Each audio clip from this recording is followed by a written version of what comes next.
Hello friends, this is professor Hemant Patil. आज मैं आपको बताने वाला हूँ piecemeal distribution of cash, XY BCom financial accountancy semester 3 piecemeal distribution of cash.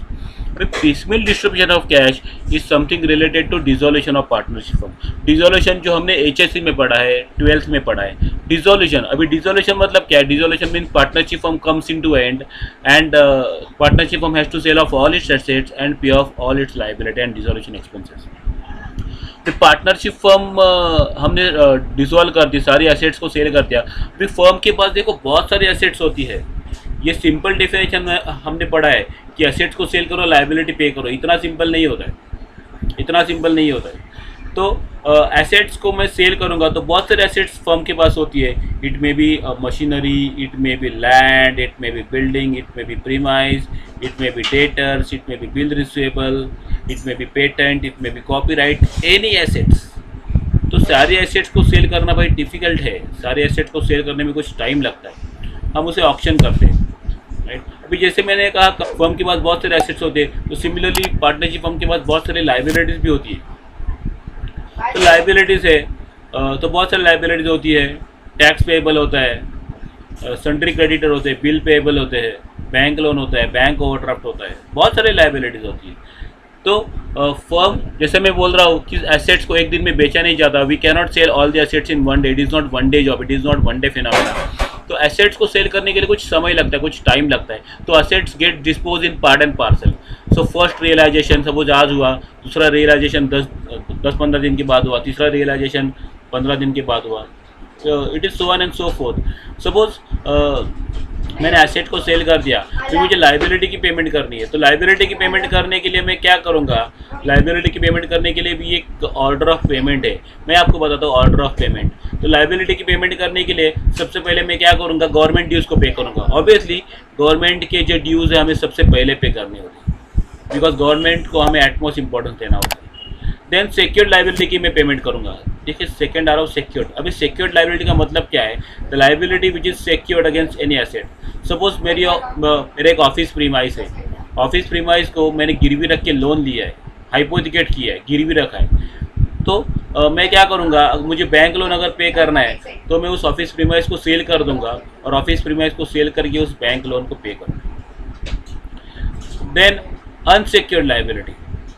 Unsecured liability में मैं सबसे पहले पे करूँगा प्रेफरेंशियल। तो कुछ लाइबिलिटी को मैं प्रेफरेंस देता हूँ, कुछ लाइबिलिटी को सबसे पहले पे करना चाहिए according to its importance. And then non preferential. तो ये पे करने के बाद हम पे करेंगे कॉन्टिंजेंट लाइबिलिटी। अभी कॉन्टिंजेंट लाइबिलिटी क्या होती है? हमने एचएससी में भी पढ़ा है, आपको एक बार फिर से बता दूँ। कॉन्टिंजेंट लाइबिलिटी की सिंपल डेफिनेशन है लाइबिलिटी विच मे और मे नॉट अराइज। सपोज आपको एक एग्जांपल देता हूँ मैं कॉन्टिंजेंट लाइबिलिटी का। सपोज आपका कोई खास फ्रेंड है, आपका कोई स्पेशल फ्रेंड है, उसका कोई बर्थडे है एंड आपको याद नहीं है कि यू डोंट रिमेंबर कि उसका जून महीने में बर्थडे है। सडनली आपको याद आया भाई उसका जून महीने में बर्थडे है।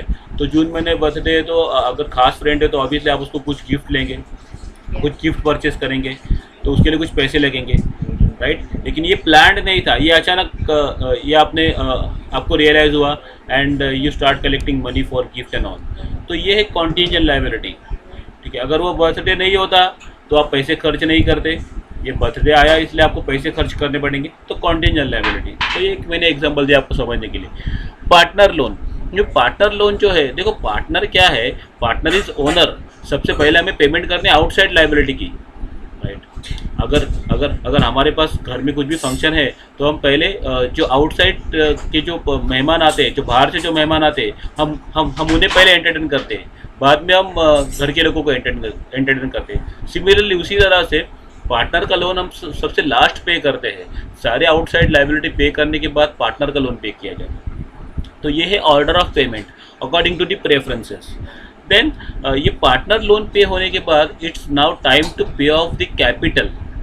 अभी कैपिटल की पेमेंट किस तरह से करनी है? सपोज मेरे पास सफिशिएंट कैश नहीं है कैपिटल की पेमेंट करने को, तो what will I do?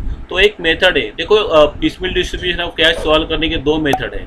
One is excess capital method और सुपर एक्सेस कैपिटल मेथड और प्रोपोर्शनल कैपिटल मेथड, आप उसे कुछ भी बोल लो.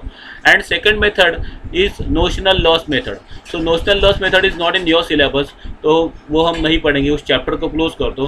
तो हमारे सिलेबस में एक ही पार्ट है which is excess capital method. अभी एक्सेस कैपिटल का एक फॉर्मूला है, एक स्ट्रक्चर है, वो स्ट्रक्चर मैं आपको बताऊंगा नेक्स्ट वीडियो में. तो दोस्तों, मेरे इस वीडियो को लाइक कीजिए, मेरे चैनल को सब्सक्राइब कीजिए और ज़्यादा से ज़्यादा स्टूडेंट्स को यह वीडियो फॉरवर्ड कीजिए. Thank you.